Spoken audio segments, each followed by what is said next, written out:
functional dismissal by operation of the Constitution. Kahit wala kaming i-declare, kahit walang motion, tapos na po yun. Kasama po yung impeachment. Pag sinabi pong tatawid sa 20th Congress, ano naman ang authority ng 20th Congress? Wala. Kasi po, stop na rin yung authority ng panel of prosecutors.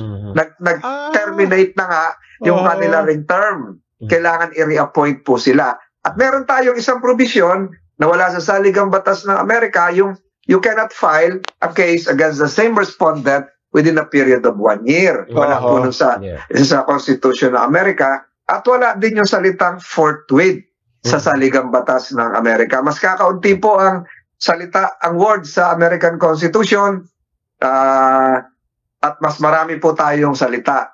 Sa dalawang saligang batas, wala pong salitang, lalo sa atin, wala pong salitang carry over.